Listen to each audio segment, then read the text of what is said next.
It's conducted by two amazing people. One of them actually combined the new world, the social media, within the traditional diplomacy. And the other one was declared by the Forbes magazine as the godfather of the startup industry.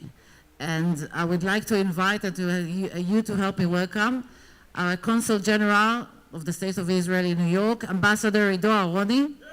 Hey! And of course, the one and only Dr. Yossi Vardi. Please, thank you. Can you dim the light? Can you dim it further? The video is not important, really, nothing to record. Good. This was not a good laughter. Look, guys, it seems to me that all of you are sleeping. Can you become a little bit more alive? Yeah. Can you cheer up? Yeah. Can you scream? Can you give a great... This, let's see who scream louder, this part or this part. When I count to three, 1, 2, 3. 1, 2, 3. Okay, we got the adrenaline flowing a little bit, so we can start. Ambassador Aroni. Ambassador Aroni, can you tell us your sad life story in 30 seconds so we know who are you? Well, thank you so much. I'm honored to be here, especially in the presence of my dear friend and a mentor. Praise the Lord. A mentor for me and for our entire generation. So thank you for doing all this for us, Yossi. My life story, I've been with the Israeli Foreign Service since 1991. Before that, worked for the Israeli Educational Television, worked for television in the United States. My education is in the field of film and television and mass media. I joined the Foreign Service by accident. It wasn't my life dream. I just saw an ad in the paper. I applied, and amazingly, I got in. And went to buy hummus, but on the way, yes, you turned right into the Ministry of Foreign Affairs. Along the way, I served in LA, New York, and then New York again. That's my life story. Good. And can we dig a little bit into your family? Like the grandfather of your wife? Okay, well, he wants gossip. He wants gossip. I want you to understand how he got such a senior job in the Ministry of Foreign Affairs. He wants gossip. There was a rumor that my wife's grandfather was Golda Meir's lover. What do you mean rumor? Well, it was in the front page of the LA Times. So that's why he knows my wife's family. Can you elaborate on it a little bit? Well, my wife is Lou Boyer's granddaughter, and Lou Boyer was one of the leading Zionists in America in the 40s and the 50s and the 60s, and naturally he was in touch with Ben Gurion, and he developed a special kind of relationship with Golda Meir along with his partner, Sam Rothberg. Together they built the Mount Scopus campus in Jerusalem for the Hebrew Youth. They established the Truman Institute. And Lou Boyer himself built a school in Jerusalem known as the May Boyer High School that many of you probably heard of. One of the best schools in the country. Right. Okay, this was enough for gossip. Ido, in the last 5, 6, 8, when did you start to deal with when did you start to deal with the branding of Israel?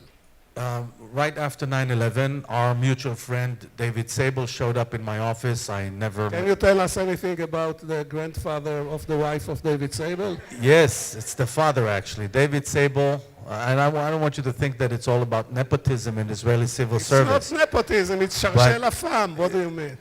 But David Sable is a great friend for the State of Israel, one of the most important people today in the advertising industry. He's the CEO of Young and Rubicam, Y&R, and his wife is the daughter of Ambassador Yehuda Avner, who was Israel's ambassador to Now you get how the system works. Australia, by the way, if I can recommend, those of you interested in Israeli politics and the history of the Israeli political system, Yehuda Avner authored an amazing book titled The Prime Ministers.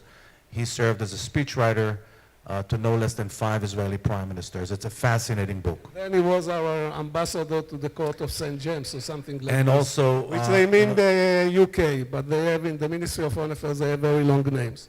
And also to Australia. Good. So back to branding. So when I met with David Sable in 2002, he brought to my attention the possibility of looking at a place the same way you're looking at any other brand. And basically, what came out of this meeting is the inclusion of Israel in the world's largest database on brands. Brands in the most inclusive sense of the word. A brand could be a personality, an organization, a product, a movement. And so we added Israel. Israel was one of the few nations that were included in the database. And the one thing that came out of this study, and Israel, by the way, is still in this database every quarter. We get a report since 2003. And what came out of it is that the most important thing for places is to understand that they have to manage their personality in a much more comprehensive sense. In other words, it's not about an advertising campaign, it's about a long-term management of the personality of the place. So the inspiration naturally became what was done in New York since the mid-70s until today. New York is certainly an example for every place, every country, every city interested in improving its overall positioning. And how the issue of branding relates to the topic of this conference? Well, of course, the information revolution is providing us with a wonderful opportunity to improve Israel's positioning. In what sense? The information revolution has many implications, but perhaps the most interesting, unprecedented, and dramatic impacts of the information revolution is the fact that today the new consumer is able, for the first time in the history of mankind, to absolutely and completely design his or her own information environment, which means that we now can isolate ourselves, so to speak, by consuming information. If I'm preparing for the next marathon in Paris, theoretically speaking, I can surround myself, I can feed myself, I can design an information environment that is all about marathons. The good news is that I'm less inclined to be exposed to big agenda items. Unless it's a huge ordeal, it's very difficult for news to penetrate my little bubble or my little cocoon. And if you look at the numbers of the news channels, you know what I'm talking about, right? CNN and Fox News and MSNBC and all those news channels are declining rapidly because people are getting their information elsewhere. The good news is that with this, disconnection from the big item agenda, it gives us the opportunity as a nation, just as any other marketer, to actually engage in what I call micro-targeting or nano-marketing, which is all tailor-made. It's all customized for the consumer. If you're looking at the way Amazon today is delivering products to its consumers, I believe, this is the way of the future of marketing. So for me, talking about improving Israel's positioning in the world, the ability to engage directly with the consumer, who's also a producer of information, of content. So it's not just a consumer, it's a co-producer of content. The ability to directly engage with the consumer is a great advantage. And because Israel is such a cutting-edge society, largely thanks to people like you, Yossi, I think we have... What did you say? Because we're so, relatively speaking, advanced, I think we could have an edge here, and we should take advantage of it. Good. Amir, you know what? You kindly suggested that instead of you, we will speak with Ido. Why don't you come also, and we will grill you also a little bit. Can you come and...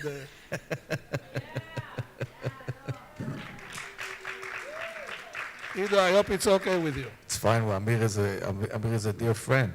Good. He's very dear friend, for a guy in the civil service to give his slot to somebody else is like sacrificing himself, throwing himself on the bob wire. Amir, the first question, why did you agree to give Ido the floor?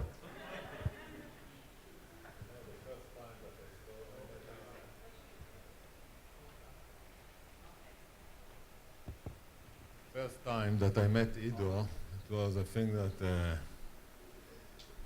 he came to speak. It was in San Francisco, in California. I think that 150 audience. I saw someone from, I met someone Israeli civil servant from, he was there. I think that he deal with the branding of Israel. Yeah. And, saw someone with perfect English, Bibi Netanyahu show. So since then, I decided I want to be his friend. Okay, that's a good reason. Now I want to ask you the $64 billion question, okay? We have the beaches, we have the high tech, we have the historical site, we have the archaeological, we have the diversity, we have the food, we have the weather. Really, it's like a catalog of the best in tourism other than what you say, ski and... Don't come for football in Israel. And football. Football is improving, Anyhow, I asked what is the local company, the local football team in Israel. I was told that this is Barcelona. So how we are now standing on what, 3 million tourists a year? 3.5 million tourists. So I want to ask you and to hear your view from the field, because you are dealing with these people. We have the traditional tourists, people who have affinity with Israel, religious, non-religious, synagogues, pro-Zionist organization, etc. These are the traditional. We have the Taglit, which bring another, about 50,000. We have, in recent years, and we will talk about it, we have a new class of tourism, and this is, we can call it the business tourists, the business travelers, which come to Israel, we know very well, both for the high tech, but when they go back, they always say, I was in Tel Aviv, the high tech is fantastic, but the city is more fantastic. So it's a combination, and it has to be understood that even business people select their destination to the places where they can do business, but also they will have fun. They're not going to do business in something which is miserable. So I want to hear the two of you, what should be done in order to increase the number? Or maybe we should be happy with the current level. Amir. So, we know that in Israel, in our neighborhood, to work about the brand Israel, it's a little bit complicated. That's why we are working on niches and specific locations like the Dead Sea, Tel Aviv, Jerusalem. We have all the researchers from Google, for example. We know that people now looking for opportunities. They want to be in Jerusalem, they want to be in Tel Aviv, Israel, with all what they hear from time to time in the news. It's not the situation that we want to put it in the first priority. That's why, for example, we have now long-term relationship and a strategic partner with the Eurosport, for example. We understood that to come to run marathon in Israel, it can be very attractive, especially in the winter. And we started for the first time last year with the Tour de France, to advertising Israel as a marathon destination, land of marathons, because we think there are many over the world that want to run marathon, Tel Aviv, Jerusalem. To run in Jerusalem, 200 meters from the Church of the Holy Sepulchre is something that can be very attractive for millions of runners over the world. So we think that if we will focus on sports, opera, festivals, it's something that, we feel even now after the Gaza operation this summer that the recovering of the tourism traffic by the people that want to run or to hear opera, it will be much more easier to bring them than groups that, they said this year we'll go to Machu Picchu, next year we'll come to Israel. So we are focusing... Yeah, if I may give personal testimonial, excuse me for blowing my own shofar. I was involved in this DLD Innovation Festival, which took place after 2 weeks after the Gaza thing, and together with the municipality of Tel Aviv and some other entities, and we were very pleasantly surprised to see that 1,200 people came just less than 2 weeks after the operation finished. And you are right, I didn't think about it. They came because they had a good reason and time-sensitive reason that they couldn't postpone it. If they would postpone it, they couldn't join it. So that's, I think it's a good point. Ido.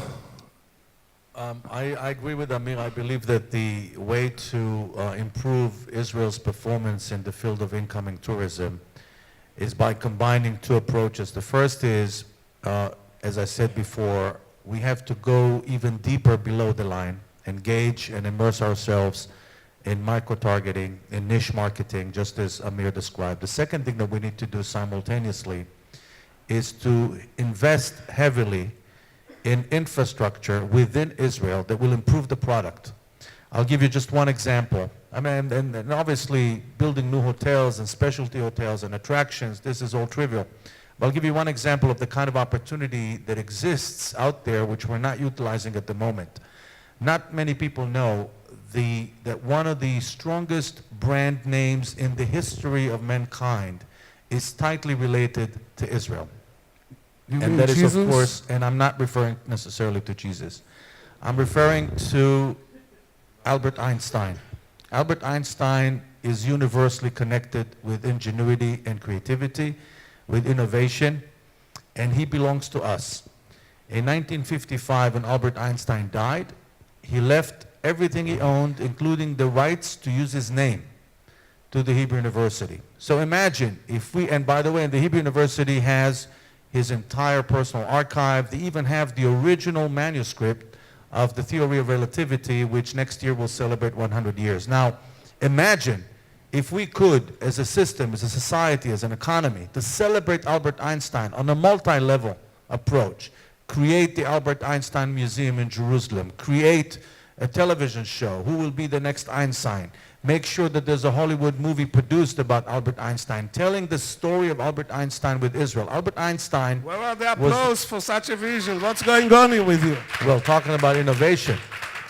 Those of you who don't know, Albert Einstein, along with Sigmund Freud and Martin Buber and Chaim Weizmann, was one of the founders of the Hebrew University in Jerusalem. In 1923, he famously visited Palestine and actually went to look at the site in Givat Ram, where eventually the university was built. So that's the reason why he left everything he owned. Now, this is just one tiny example of the kind of opportunity. Now, you tell me, if there's one tourist that will come to Israel and will not go to see the original manuscript of the theory of relativity in Jerusalem. I would like to share with you something which is not unknown, how Albert Einstein relate to my family. You know, we discuss your family. You look alike. And, That's, you know, the then we can David say Sable that. family. So I wanted to tell you a personal story. My mother, when she married my father, she was 1 year older than him. And when she died, she was 5 years younger than him. And I told her, Mom, she proves the theory. It doesn't fit mathematics. You know, if you were 1 year older than him when you married him, you were 1 year older than him when you died. She said, no. So I asked her, so how you explain it? She said, Einstein. I asked her how Einstein has to do with it. She said, you know that I walked much faster than your father, which was true. And she said, you know that according to relativity theory, when you move faster, time is getting shorter. So during 60 years that I was married to him, I gained 5 years. You see, so...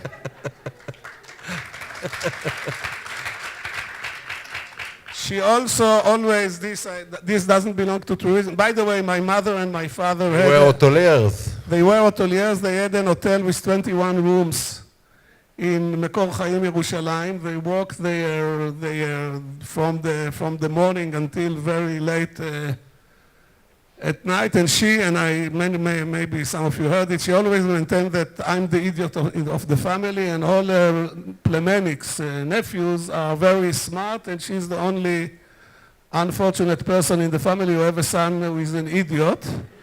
And she always had scientific explanation, as you just learned about Einstein. She said, they are smart and you are idiot. She, in spite of the fact that she maybe finished 8 years of study, she had a very good intuition about genetics. She said, they are smart and you are idiot because they are not contaminated with the genes of your father. And maybe one last story which has to deal there in the hotel. You know, they really had very hard time to make ends meet. This is how you say. Small hotel, 21 room. After expansion, after Ministry of Tourism gave them a loan to build another 6 rooms, because until then they had only 15 rooms. So she was very innovative in the cooking. You know, actually, she was one of the pioneers of biotechnology in Israel. This is not known, but another scientific thing, because she was able to convert every organic substance into chopped liver, including feathers, bread, etc., etc., and without harming anybody feeling. You know the story about the widow in Kfar Kana, which didn't have money to feed the guest of the wedding of her son, and Jesus made a miracle and turned the water into wine. And this was, maybe you guys should do the recite. I'm sure there is a church or something like this. Now I think if my mother would have lived 2,000 years ago, I think turning organic substance to chopped liver is a much bigger miracle. Okay, so this is Einstein. I didn't hear from you, and I didn't hear from you the word peace. I remember Akal Biltaji.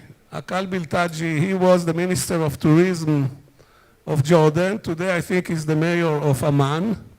An amazing person, knows Hebrew very well, was born in Gaza, and he was really very open. And when the ministry, there was a Minister of Tourism before Uzi Lando, by the way, we forgot, and we should do it, send our condolences. Actually, instead of these 2 people, Uzi Lando, the minister, should have been here, and it takes 2 people in order to replace him. He lost his mother, and Uzi, we are sending you our condolences, and בבניין ציון תנוחם. So this is a question I prepared for him.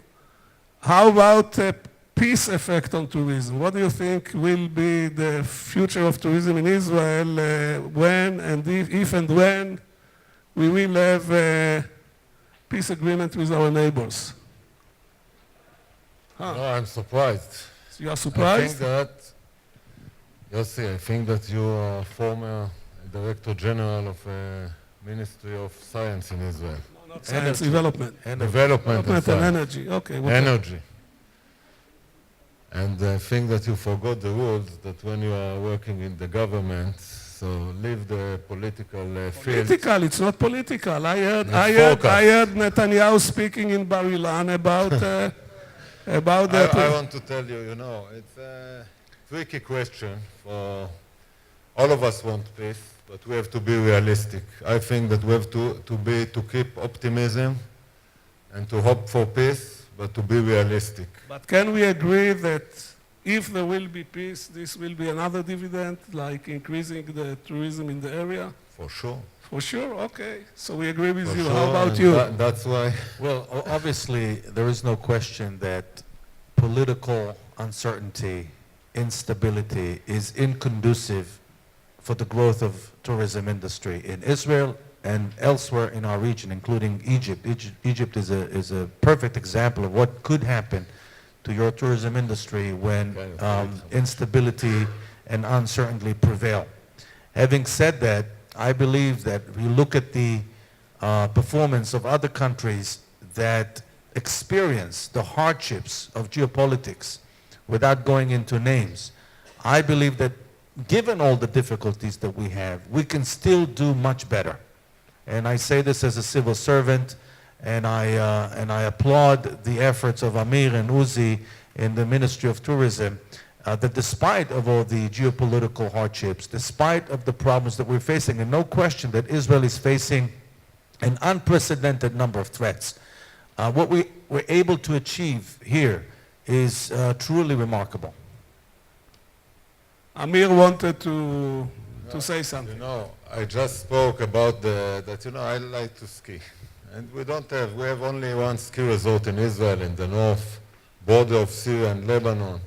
If you want to ski there, you have to wake up in Tel Aviv at 4 o'clock a.m. Then you'll have line of 1,000 cars. And it's so simple, you know. In Lebanon and Syria, they have hundreds of kilometers of potential ski. So why it's so easy? Why with the mess that we have in the north, we can take piece of the Hermon mountain for international ski resort for over the Middle East? But let's be realistic, that's what we have. And with this, we have to do the maximum. And I think that with this situation, to bring to Israel each year more than 3 million, last year we were close to 4 million tourists without the Gaza operation. And we have to keep going with marketing. I hope that we'll have a bigger budget for marketing. And even with the situation in the Middle East, people want to come to Tel Aviv. They know what we have here. They want to come to Jerusalem.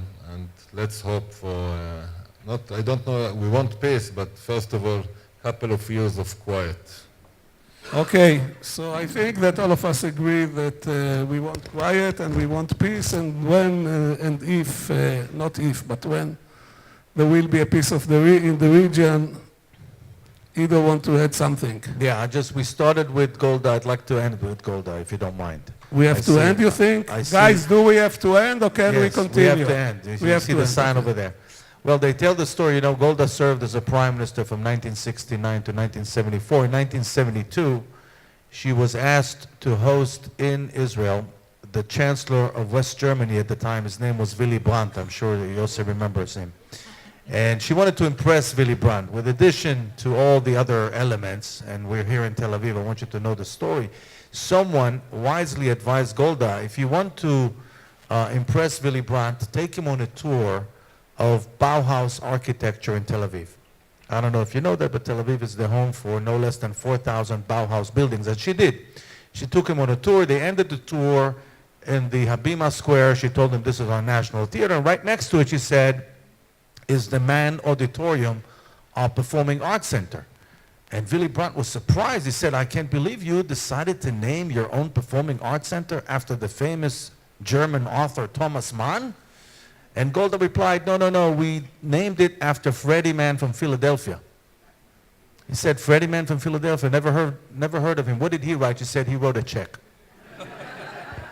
The point is very simple. We have to understand that today's world is extremely competitive. The competition is not necessarily between countries as it is between cities. And we have to be attractive the same time that we believe that we are right. In other words, to be attractive is no less important than to be right in today's competitive environment. Good. Before we finish, Ido is really the best storyteller that I met of all the diplomats, and the best diplomat I met from all the storytellers. Tell us about the meeting of Golda and the President of the U.S. regarding generals. You tell us, I don't know. When I will tell. She met, I don't remember which minister it is, and she told him, he asked her about General Dayan. She said, why don't we exchange? I give you General Dayan and General Weitzman, and you give me General Motors, General Electric, and General Mills. Ladies and gentlemen, you noticed or you heard two of our best civil servants. Thank you very much, and let's meet you next year. Wow, this was amazing. Thank you very much, Yossi. Thank you, Ido. Thank you, Amir. It was so great. Now, Albert Einstein also said that imagination is more important than knowledge, because knowledge is limited. Oh. I want to thank Ido on behalf of the mother of Albert Einstein. She really enjoyed when he mentioned her son.